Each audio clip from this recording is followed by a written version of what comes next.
இந்த இரண்யகசிப்பு எல்லாமே வந்து எனக்கு சாவு வரக்கூடாது, என்ன ஆணு கொல்லக்கூடாது, பெண்ணை கொல்லக்கூடாது, மிருகமும் கொல்லக்கூடாது, உள்ளேயும் சாகக்கூடாது, வெளியே சாகக்கூடாது, நைட்லேயே சாகக்கூடாது, டேலேயே சாகக்கூடாது, இந்த மாதிரி எல்லாம் கேட்டான். நான் யம தர்மராயன் ஏஜென்ட்டு வந்திருக்கிறேன், நான் வந்திருக்கிறேன். இந்த ஒரு அம்மா இருக்குது, அந்த அம்மா கொண்டு போகணும், டைம் ஆகுதுன்னு கொஞ்சம் நேரத்தில், அதான் வீடு தேடிருக்கேன்னு சொன்னாங்க. இவனுக்கு புரிஞ்சிச்சு, ஓ எங்கள் அம்மா கொண்டு போகிறது தான் வந்திருக்கிறான். ஐயோ சாரை சத்துட்டாங்க. யாருக்கும் நடக்குது இது, எப்பவுமே நமக்கு நடக்கிறது விஷயம் இல்லை இது. நியூஸ் பேப்பரில் படித்தா யாரோ ஐயோ பாவம் சத்துட்டாங்க. நம்ம பிக்சர் அங்கே ஒரு நாள் வரப்போகுது தெரியல, இது சாமானியமாக. இது எப்போ கடைசியில் நடக்கிற தன்மை இல்லை. இது ஒரு க்ஷணத்துலேயும் ரெண்டு சேர்ந்து தான் நடந்திருக்குதுன்னு விழிப்புணர்வில் நமக்கு வந்துடுச்சுன்னா,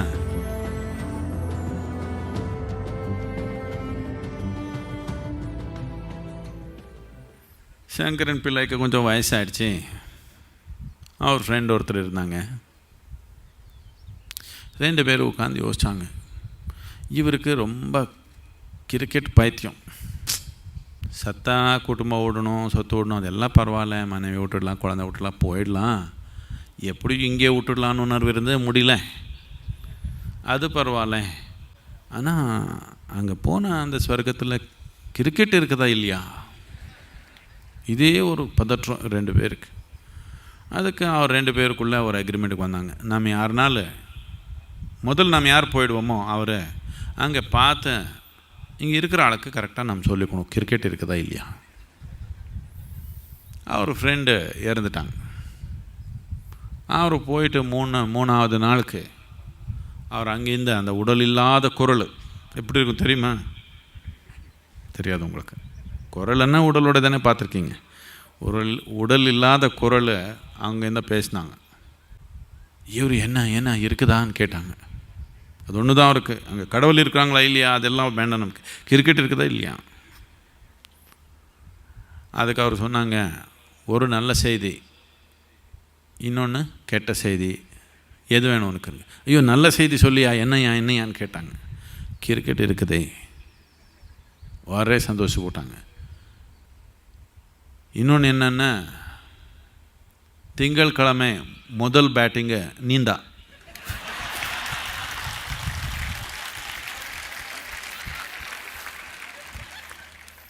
இந்த இறப்புன்றது ரொம்ப ஒரு முக்கியமான தன்மை. இது ஏதோ வாழ்க்கை கடைசியில் நடக்கிறதுன்னு நினைக்க வேண்டாம். விழிப்புணர்வு இல்லாதவங்க ஏதோ உடலில் கீழே விழுந்தப்போ மட்டும்தான் இறப்பு பார்க்குறாங்க. விழிப்புணர்வாக இருக்கிறவங்க ஒரு க்ஷணத்துலேயும் இந்த உயிர்ன்றது இல்லை வாழ்க்கைன்றது இந்த சாவுன்றது 2 சேர்ந்து தான் ஒட்டி தான் இருக்குது. இது உள்மூச்சு வெளிமூச்சு மாதிரி. உயிர் உள்ளே போகுது, விட்டா வெளியே போகுது, திருப்பி உள்ளே போகலன்னா அவ்வளோதானே. விழிப்புணர்வாக இருந்தால் ஏற்பு வாழ்கிற தன்மைன்றது 2 ஒட்டியே நடந்திருக்குது எப்போவுமே. இப்படி விழுந்துடலாம், இல்லை இப்படி விழுந்துடலாம், எப்போ வேணாலும் நீங்கள் எவ்வளவோ நினச்சிக்கலாம். நான் ரொம்ப ஆரோக்கியமாக இருக்கிறேன், நான் இன்சூரன்ஸ் கூட எடுத்தேன். நாம் லைஃப் இன்சூரன்ஸ் எடுத்தது நம்ம பாதுகாப்புக்கு இல்லை, ஏதோ நமக்கு எதனால் ஆயிடுச்சுன்னா அவர் பாதுகாப்பாக இருக்கட்டும்ன்றதுக்காக, அவ்வளோதான். நான் இன்சூரன்ஸ் எடுத்திருக்கிறேன், என் உயிர் போகாதுன்னு நினச்சிக்க வேண்டாம். இந்த இறப்புன்றது, இந்த சாவுன்றது எப்போ நாம் விழிப்புணர்வாக பார்க்க முடியுமோ, எப்போ நாம் ஒரு க்ஷணத்துலேயும் நம்ம வாழ்கிறோன்ற தன்மையிலேயே அந்த இறப்பு கூட நாம் பாதி பார்க்க முடியுமோ, அது ஒரு பாகமாக நாம் பார்க்க முடியுமோ, அப்போ அதோடைய பிடிப்பு நமக்கு கிடையாது. அது ஒரு விடுதலைக்கு ஒரு வழியாக இருக்குது. இப்போ ஒரு விதமாக பார்த்தா உயிர் இந்த எலும்பு இந்த இதில் சிக்கிடுச்சு, ஒரு நாள் தப்பிச்சு போயிடும். சுதந்திரம் தானே.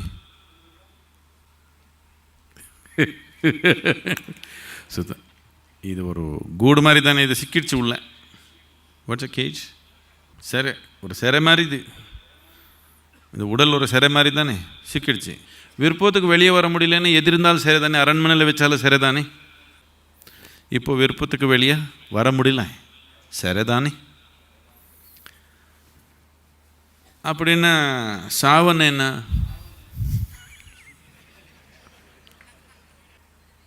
சுதந்திரம் தானே, விடுதலை தானே. பாருங்கள், அது வேண்டான்னு எவ்வளோ போராடுவோம்.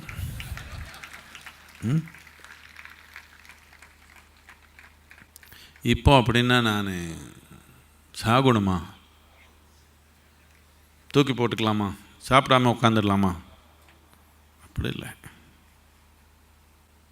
நாம் விருப்பத்துக்கு கதை திறந்து வெளியே வந்து திருப்பி உள்ளே போகிற மாதிரி இருந்தால் சுதந்திரம். வெளியே வந்து உள்ளே போக முடியாது, அது பிரச்சனை தான். சாவன்னு அந்த மாதிரி நிலை. வெளியே வந்தீங்க, உள்ளே போக முடியல திருப்பி, அது பிரச்சனை தான். எப்போ இது நாம் உணர்வு பூர்ணமாக புரிஞ்சுக்கிறோமோ, உயிரோடு இருந்தாலும் சரி தான், செத்தாலும் சரி தான். எப்போ நாம் உணர்தோ, இப்போ முக்தி தேடுதல், முக்திக்காக ஆர்வம் தானாகவே வந்துடும். சத்தா விடுதலைன்னு நினச்சா தற்கொலை பண்ணிடுவீங்க. சத்தா சுதந்திரம் உணர்வு வந்துடுச்சுன்னா தற்கொலை பண்ணிடுவீங்க. அது ஒன்றும் சுதந்திரம் இல்லை. அது என்ன சிக்கல்? அது என்ன பெரிய சிக்கல்? அது எப்போ உடலுக்குள்ளே இருந்தாலும் சிக்கல், வெளியே வந்தாலும் சரிதான், உள்ளே வந்தாலும் சரிதான். எப்போ நமக்கு புரியுது என்னத்துக்குன்னா, இந்த சிறைக்கு மூலம் உடல் இல்லை, இல்லை உலகம் இல்லை, இது நான்ன்ற தன்மைக்குள்ளே நாம் சிக்கி போயிருக்கிறோம். இது தாண்டி போகணும்னு ஆர்வம் அப்போ தான் நமக்கு வரும். சாவன்றது எங்கேயோ இருக்குது கடைசியில் என்ற ஒரு அக்ஞானம் நமக்குள்ளே இருக்கிறதுனால சாவன்றது கடைசியில் இல்லை. எப்பவுமே உயிர்ன்றது சாவன்றது ரெண்டும் சேர்ந்தே நடந்தே இருக்குது. இது தனியாக நடக்கலை, இது ஏதோ ஒரு நாள் நடக்கிறதுன்னு இல்லை, டெய்லி நடந்தே இருக்குது. இந்த சாவற்ற ஒரு வாழ்க்கை வேணும். ரொம்ப நீங்கள் பழைய காலத்துல எல்லாம் கேள்விப்பட்டீங்க, யார் யாரும் ஏதோ சாதனை பண்ணுறாங்க. அந்த ஹிரண்யகசிப்பு, இந்த ஹிரண்யகசிப்பு எல்லாமே வந்து எனக்கு சாவு வரக்கூடாது, என்ன ஆணை கொல்லக்கூடாது, பெண்ணை கொல்லக்கூடாது, மிருகமும் கொல்லக்கூடாது, இதாகக்கூடாது, உள்ளேயும் சாகக்கூடாது, வெளியே சாகக்கூடாது, ஒரு நைட்லேயே சாகக்கூடாது, டேலேயே சாகக்கூடாது, இந்த மாதிரி எல்லாம் கேட்டால் அவன் வச்சு எங்கேயோ நரசிம்ம அவதாரத்தில் வந்து கொல்லிட்டாங்கன்னு ட்ரிக் ஏதோ போட்டாங்க. அவர் எல்லாம் கேட்டிருக்கீங்க. இந்த மாதிரி முதல்லேருந்து இருக்குது. சாவற்ற ஒரு வாழ்க்கை வேணும், எப்பவுமே நான் இப்படி இருக்கணும், இப்படி இருந்தால் முடிஞ்சு போச்சு கதை. இந்த சாவுன்றது இல்லைன்னா எது நடக்காதுங்க. இப்படியே ஒரு இளைஞன் இருந்தான். அவன் ஏதோ புரிஞ்சுக்கணுன்ற ஆர்வத்தில், நீங்கள் ஏதோ அடிவாரத்துக்கு மட்டும்தான் வர்றீங்க, அவனு கொஞ்சம் மலை ஏறி மலை பருவத்துக்கு போயிட்டான். அங்கெல்லாம் சில வருஷம் சுற்றி அவர் இவரெல்லாம் பார்த்து வந்தான். அவன் வீட்டுக்கு வர்றப்போ அவனுக்கு ஒரு வயசான தாய் இருந்தாங்க. இவன் வீட்டுக்கு வர்றப்போ யாரோ ஒரு ஆள் இப்படி ஒரு மூடி போட்டு இப்படி வர்றாங்க.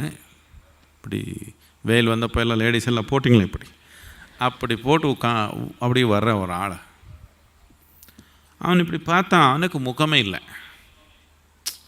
முகமே இல்லாத ஆளை வந்து அவன் ஏதோ அட்ரஸ் தேடுற மாதிரி தேடி தேடி வீடு வீடு பார்த்து போகிறான். ஏதோ வச்சிருக்கிறா லிஸ்ட்டு பார்த்து போகிறான். என்ன பார்க்குறேன் கேட்டாங்க. சாமானியமாக இவனு வர்றது யாருக்கு தெரியாது. இவனு போய் இந்த இமாலயத்தில் பலவிதமான யோகி சித்தர் எல்லாம் பார்த்து ஏதோ ஒரு சக்தி எடுத்து வந்திருக்கிறான். இவனு கண்ணுக்கு தெரிஞ்சிடுச்சு. என்ன பார்க்குறேன்னு கேட்டதுக்கு, இப்படி இங்கே ஒரு வயசான அம்மா இருக்குதே, அந்த அம்மா கொண்டு போகணும், நான் யம தர்மராயன் ஏஜென்ட்டு வந்திருக்கிறேன். நான் வந்திருக்கிறேன். இந்த ஒரு அம்மா இருக்கதே, அந்த அம்மா கொண்டு போகணும், டைம் ஆகுதுன்னு கொஞ்சம் நேரத்தில், அதான் வீடு தேடிருக்கேன்னு சொன்னாங்க. இவனுக்கு புரிஞ்சிச்சு, ஓ எங்கள் அம்மா கொண்டு போகிறதுக்கு தான் வந்திருக்கிறான் சொல்லி இங்கே வான்னு சொல்லி அவனை பிடிச்சி நல்லா அவனை இது பண்ணி ஒரு கமண்டலில் வச்சுருந்தான் கையில், அதுக்குள்ளே போட்டு ஒரு இடத்துல நிலத்தில் வெட்டிட்டு போதிச்சு வச்சிட்டான். வீட்டுக்கு போனால் அம்மா வயசானவங்க, ஆனால் எனக்கு கொஞ்சம் பார்த்தா கொஞ்சம் எளிமையில் இருக்கிற மாதிரி கொஞ்சம் அப்படி இருக்காங்க. சரி, அம்மாவுக்கு இவ்வளோ ஒரு வருஷம் வெளியே போகிறான் பையன் வந்தானேன்னு ஒரே சந்தோஷம் வந்தாங்க. அதுக்கப்புறம் ஏதோ சமைக்கலான்னு நினச்சாங்க. அவர் சைவம் இல்லை, உங்கள் மாதிரி. வீட்டில் ஒரு கோழி இருந்தது. சரி, பையன் வந்திருக்கிறானே, ஏதோ இந்த கோழி வெட்டிட்டு ஏதோ ஒன்று பண்ணலான்னு போய் அந்த கோழி இது பண்ணி சமையல் பண்ணலான்னு போய் என்ன பண்ணாலும் கோழி சாகாது. என்னென்னமோ பண்ணாங்க, என்னமே பண்ணாலும் கோழி சாகாது. என்னடா இப்படி ஆயிடுச்சு, என்ன பண்ணாலும் ஆகாது இது. ஆனால் போய் அதுக்கப்புறம் சரி கொஞ்சம் நேரத்துக்கு அப்புறம் பண்ணலாம், என்னமோ நடக்குதுங்கன்னு சொல்லி செடியில் ஏதோ மிளகாய் வேணும், மிளகாய் எப்படி கிழிஞ்சா போய் திருப்பி செடி கொட்டுக்குது. என்ன பண்ணாலும் அது கையில் வராது. இது என்னமோ ஆயிடுச்சுது, ஏதோ ரொம்ப அடிப்படையே தப்பாக போயிடுச்சின்னு போய் இந்த பையன் பார்த்தா, இந்த பையன் அவரை எப்படி சமாதானமாக இப்படி உட்காந்துருக்குறான். என்னடா நீ என்னடா பண்ண, ஏதோ ஆகுதுங்க, கோழி என்ன பண்ணாலும் சாகாது, மிளகாய் கூட கிழிஞ்சிக்க முடியல, ஒரு செடியிலேருந்து போய் திருப்பி ஒட்டிக்குது சொன்னேன். என்ன பண்ண நீனு, ஏதோ தந்திரம் இல்லை கத்திட்டு வந்தியா, என்ன பண்ணேன்னு கேட்டாங்க. அதுக்கப்புறம் அவன் சொன்னான், இந்த மாதிரி உன்னை தேடி சாவு எனக்கு வந்திருந்தது, நான் இப்போ தான் வந்தேன், நீ இப்போ போகக்கூடாதான்னு பிடிச்சி அவனை பொதிச்சு வச்சுட்டேன். அந்த அம்மா யோசிச்சு, முதல் விட்டுட அவன் வேலை அவன் பண்ணிக்கட்டும், நம்ம வேலை நாம் பண்ணிக்கலாம், அவன் வேலை அவனை பண்ணிக்கட்டும். இல்லைன்னா நான் உனக்கு சமைக்கவும் முடியாது, நான் மட்டும் இல்லை, உலகத்தில் யார் ஒன்றும் பண்ண முடியாது. இப்படி ஆகிடும். என்னத்துக்குன்னா உயிர்ன்றது சாவுன்றது தனியாக வரல, ரெண்டு சேர்ந்து வந்திருக்குது. இது எடுத்துட்டா அது நடக்காது, அது எடுத்துட்டா இது நடக்காது. உயிர் எடுத்துட்டா சாவு நடக்க முடியுமா? சாவு எடுத்துட்டா உயிர் நடக்க முடியுமா? இது ரெண்டு தனித்தனியாக நடக்கிற தன்மை இல்லை, சேர்ந்து தான் நடந்திருக்குது. விழிப்புணர்வாக இருந்தால் இப்போவே பார்க்க முடியும் உங்களுக்குள்ளேயே. ஒரு பகுதி உயிர் நடக்குது, இன்னொரு பகுதி சாவு நடக்குது.